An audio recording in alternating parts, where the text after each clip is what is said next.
저자님 책 같은 걸 보다 보니까 뭐 필리핀이라든가 뭐 남미의 좀 치안이 안 좋은 나라들은 또 뉴스 보다 보면은 비트코인이 뭐 자기 나라 화폐처럼 쓰인다. 뭐 그래서 이게 사실은 꼭 부자들이나 어떤 범죄 조직 말고 대중들한테도 필요한 돈이다. 뭐 아프리카 같은 데서는 은행이 없다. 뭐 그런 걸 봤어요. 그렇죠. 근데 저는 사실 대한민국에 살다 보니까 그렇죠. 아니 은행이 왜 없어? 막 그런 생각이 든단 말이죠. 그렇죠. 왜 그런 거죠, 그게? 전 세계 25억 명이 그 평생 동안 은행 계좌를 갖지 않습니다.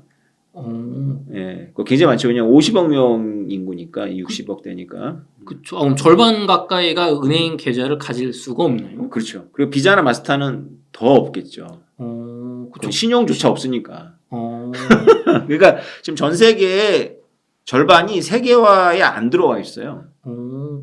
왜 은행 계좌를 못 만드나요? 그 여러 가지 이유가 있는데요. 은행이 기간망을 깔아야 돼요. 보안망을. 그래서 돈이 많이 들어갑니다. 그래서 우리나라 같이 좁고 인구 밀도가 높은 데는 비용이 오버헤드 코스트라 그래가지고 은행 기간망을 까는 인당 비용이 작잖아요. 근데 만약에 사람 얼마 안 사는 넓은 사막 지역이나 밀림이나 이런 데는 그 사람 수만큼 은행을 넣을 수가 없겠죠. 그렇죠. 그러면 은행 가려면 낙타 타고 한 일주일 가야 되는 거죠. 대도시 뭐 수도에 가야 있다. 그렇죠. 나는 지금 돈을 뭐 주거나 뭐 팔고 뭐 저축해야 되는데. 네. 그래서 제 역사 같은 걸 저도 공부를 하다 보니까 물물 교환 경제라고 해서 그럴 때 뭐 금붙이라든가 뭐 조개 껍데기라든가 그런 게 돈의 역할을 대신했다고 하는데 그럼 그런 나라들은 비트코인이 그런 용도로 은행이 없는데 어떻게 보내죠? 은행이 없어도 스마트폰이나 핸드폰을 갖고 있잖아요. 핸드폰은 경제력이 좋지 못한 나라 분들도 다 갖고 있으니까. 그렇죠. 그러네요, 정말. 핸드폰에서 핸드폰으로 갑니다. 그리고 보안망을 타고 가지 않아요. 그럼 보안 뭐 구축 비용이 없이 그냥 삼성 갤럭시만 있으면 되는 카드 단말기도 필요 없어요. 궁금한 게요, 조조님. 보냈단 말이에요. 비트코인을 보냈어요. 저기 뭐죠 사막 옆에 있는 그 마을에 보냈단 말이에요. 친척한테. 그렇죠. 근데 거기 은행이 없는데 뭐 그거 어떻게 달러나 뭐 그 나라 돈으로 바꿉니까? 그렇죠. 그래서 비트코인을 꼭 원화나 달러로 바꿔야지만 쓸 수 있다라면 비트코인이 대중화에 실패할 거예요. 근데 비트코인이 점점 인지도가 늘어나니까 어느 마을이든지 또 부자는 있거든요.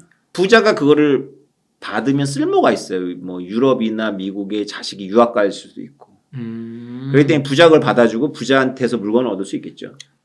그럼 부자는 비트코인이 뭐 3천만 원의 가치가 있으니까 한 2천만 원어치 물건을 주고 그렇죠. 나는 1천만 원 그냥 위험 비용으로 가져가고 여기서 오해의 여지가 있는데 비트코인은 쪼개지니까 물처럼 액체처럼 쪼개져요. 그러니까 3천만 원이 그쵸. 1단위고 그냥 100만 원어치 보내면 100만 원어치 이렇게 하는 거죠. 쪼개서 그만큼만 주고 그렇죠. 쪼개서 받고. 그렇죠. 그러면 정말 대중분들도 1비트코인 3천만 원이 어디 있어 하지만 뭐 30만 원어치의 코인을 그렇죠. 가질 수 있으니까. 그렇죠. 그게 어떤 지역에서는 다른 대안이 없을 수가 있어요. 그거 외에는. 은행망도 없고 이러면 진짜로 다른 대안이 없습니다. 그러면은 그게 정말 어떻게 보면은 뭐 나름 그래도 은행망을 갖춘 국가에서도 발생하는 게 전쟁 같은 뭐 상황이겠네요, 정말. 은행망이 무력화되는. 그렇죠. 그러면 그것도 제가 이해를 됐습니다. 대중적으로도 정말 쓸모가 있겠구나, 실제로. 근데 보다 보면 비트코인은 무슨 몇천 배가 올랐다가 몇십 배가 떨어졌다가 뭐 1억 간다고 했다가 뭐 갑자기 막 1,000만 원 되고 그리고 잡코인들은 갑자기 없어지고 변동성이 크잖아요. 이게 일단 궁금한 게 왜 이렇게 변동성이 큰가요? 그건 아무래도 사람들이 비트코인에 대한 확신이 부족한 상태에서 비트코인을 산 사람들이 많기 때문이겠죠. 상승장에서 편승한 사람들이 탔다가 이제 어디가 해킹당했다거나 이제 악재가 터지면 쭉 빠져나가는 거죠. 근데 좀 이제 구별해야 되는 게 뭐냐면 비트코인이 이제 조금 성숙기에 들어갔어요.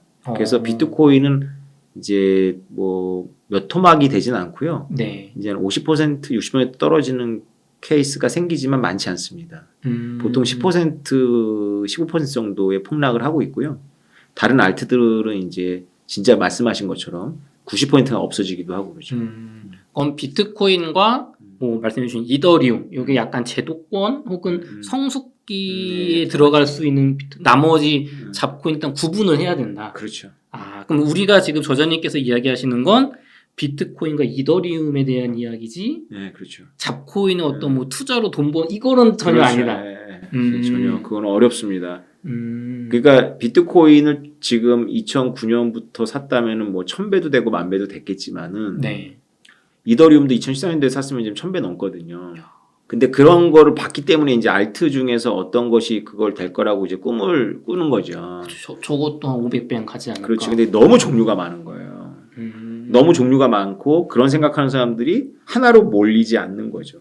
유동성에 몰려서 이거를 다 사줘야 그런 게 나올 텐데 그렇죠. 수백 개가 있으니까. 그렇죠. 그러니까 비트코인, 이더리움은 그때 그거밖에 없었어요. 아, 그런 차이가 있네요. 그렇죠. 우리가 어떤 투자재가 가능성이 있냐를 볼 때 수량 제한이 되게 중요하잖아요.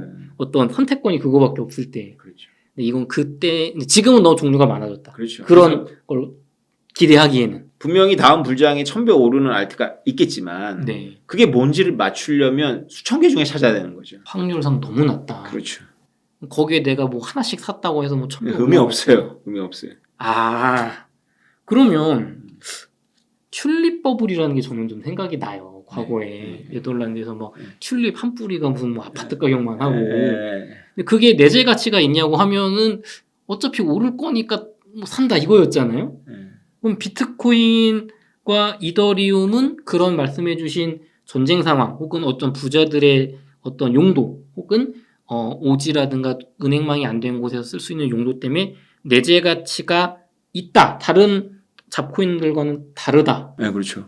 그러면은 다른 잡코인들은 많이 사용이 안 되니까 내재 가치가 없는 건가요, 조사님? 그렇지 않아요. 비트코인하고 이더리움은 내재 가치가 있기 때문에 성숙한 게 아니고요. 네. 많은 사람들이 그거를 믿었기 때문에 성숙한 거고요. 다른 코인들도 비트코인하고 이더리움하고 똑같이 만들 수 있어요. 그런데 많은 사람들이 믿지 않기 때문에 클 가능성이 없는 거예요. 아, 그럼 어떤 기술적인 차이라든가, 네. 이게 뭐 국가가 보증해 주는 게 아니니까, 그렇죠. 그냥 어떻게 보면 믿으니까 믿는 거다. 그렇죠. 신뢰의 게임이에요. 신뢰의 게임. 근데 그게 무너진 게 튤립 버블이지 않습니까? 그런가요? 왜냐면 더 오를, 근데 이게 약간 다를 수는 있겠네요. 튤립 버블은 더 오를 거니까 산다는 철저한 투기적 관점이었고, 지금 이 비트코인은 이게 실생활에서 정말 돈처럼 쓸 수 있다. 그 신뢰가 있다는 말씀이신 거네요. 네, 저는 비트코인을 발견하고 제일 먼저 찾아서 읽은 책이 튤립 버블에 대한 책이거든요. 너무 자연스럽죠. 왜냐하면 비트코인 하면 튤립이 연상되잖아요. 그렇죠. 깨달은 게 있어요. 공부는 진짜 철저하게 된다는 게 튤립 버블은 없었던 현상입니다. 없었던 현상이요? 네, 튤립 버블은 누가 소개했냐면 200년 지난 영국의 문필가가 튤립 버블이라는 이야기를 전해 들은 걸 이야기한 거고 네덜란드에 한 번도 안 가본 사람이에요. 근데 그걸 이제 다 인용하는 거거든요. 그래서 유명한 역사학자하고 경제학자가 그게 있을 수 있었던 현상이 아니다라고 추정한 논문과 책이 있어요. 튤립 가격이 오른 건 맞는데 그만큼 구근을 구하기가 어려워서 올랐던 거고요. 네덜란드 법원의 자료를 찾아봤더니 튤립 버블 때문에 파산한 사람이 아무도 없어요, 당시에. 저는 처음 알았어요. 그렇죠. 저는 왜냐면 무슨 경제 책이든 뭐 돈과 관련된 거는 그게 항상 나오니까. 그렇죠. 그래서 우리가 튤립 버블 현상은 오히려 뭘 증언하냐면 많은 사람들이 진실이라고 믿는다 해서 그것이 진실은 아니다라는 거예요. 전 정말 충격받았어요. 조금만 찾아보면 압니다. 그래서 그렇다고 해서 튤립 버블 같은 현상이 없는 건 아니니까요. 사람들은 열풍을 하니까. 근데 튤립 버블하고 비교를 해보자면 튤립 버블이 있었어요. 그런데 그게 왜 조정을 당했냐면 터키에서 전해진 튤립이 예쁘니까 관상용으로 부자들이 샀었는데 그것이 매우 비쌌어요. 그러니까 인재들을 끌어모았거든요. 그래가지고 보관하는 개발 기술이 올라가고 이게 변종을 만들었어요. 인재들이 모이니까. 그쵸. 그러니까 가격이 떨어진 거거든요. 수요 공급에 의해 가지고. 사치품이었는데. 그렇죠. 그냥 기호품 정도로. 그렇죠. 그런 완만한 변화는 있었는데 그 남의 주식회사 사건처럼 막 사람들이 미쳐나가고 막 가난해지고 막 뉴턴 같은 사람이 투자했다 알고지되고 이런 일은 없었어요. 그러면은 우리가 예를 들어도 남의 주식회사 뭐 미시시피 버블 그렇지. 이런 걸 해야지. 튤립 버블은 이거 어디 가서 좀 튤립 버블 얘기하면 약간 조금 그렇죠. 잘 모르네. 그렇죠. 그렇군요. 제가 유튜브에 떠들었기 때문에 이제 많은 사람들이 압니다. 튤립 버블 자체가 이제 만들어진 신화라는 걸 많이 압니다. 그런데 튤립 버블 얘기를 우리가 계속 해보자고요. 네. 비트코인하고 이더리움이 인기가 늘어나잖아요. 그쵸. 그러면 튤립 버블처럼 버블이 꺼지려면 인재들이 모여서 생산량이 늘어나거나 보관을 오래 하면서 구금 가격이 내려가야 되거든요. 그쵸. 근데 비트코인하고 이더리움은 늘어나질 않아요, 양이. 아, 수학적인 약속이 되어 있거든요. 발행량의 제한이라는 건 사실 네. 투자자의 입장에서는 되게 매력적인 요소란 말이죠. 그렇죠.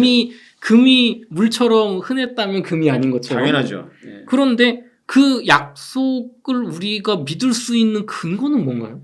그 근거는 네. 첫 번째는 수학이고요. 네. 두 번째는 사람들의 이기심이에요. 비트코인 프로그램은 수학으로 만든 프로그램이잖아요. 네. 거기에 이렇게 2100만 개라는 숫자는 없는데 보통 평균 4년 주기로 채굴량이 반감이 돼요. 그게 프로그램이 되어 있거든요. 네. 이 프로그램을 비트코인 세계에 들어오는 이제 노드들이 다 다운을 받는 거예요. 그러면 내가 오템이니 나는 2100만 개로 제한하고 싶지 않아. 나는 4000만 개짜리 프로그램 만들 거야. 라고 요 코드만 바꿀 수 있잖아요. 네. 요 코드를 바꾸면 남이사님의 노드가 저를 인정을 안 해줘요. 그러니까 남이사님의 노드가 나를 인정하게 하려면 나도 똑같은 프로그램을 써야 되는 거예요. 그러면 이들 다수가 야 우리가 개수 늘리자. 합의를 한다면 개수가 늘어날 수 있어요. 프로그램 다 업그레이드하면 되니까. 그런데 그렇게 하면 누가 제일 많이 손해를 볼까요? 이미 뭐 많이 갖고 있는 사람이. 그렇죠. 절대 반대합니다. 그래서 안 되는 거죠. 그럼 이게 어떻게 보면 정말 이기심으로 다 같이 합의하면 되는데 그렇죠. 나는 이미 많이 가져갔어. 그렇죠. 비쌀 때 샀어 나는. 그걸 왜 물을 타? 그렇죠. 바뀔 수가 없다. 그러니까 아파트 재개발의 역산이라고 생각하면 됩니다. 그쵸. 아파트를 늘리는 게 아니라 아파트를 줄이자라고 하는 거죠. 서로 줄이고 싶어. 평수 줄이자. 내게 더 소중해지니까. 그거 합의가 안 될 거 아니에요. 평수 줄이자. 그쵸. 그러면은 지금 막 파산한다거나 무슨 뭐 그 만든 창시자가 무슨 뭐 사람들 돈을 횡령했다거나 하는 그런 잡코인들은 그걸 조절할 수 있는 권한이 그 창시자한테 있는 건가요? 집중되어 있죠. 아직 분산이 안 되어 있는 거예요.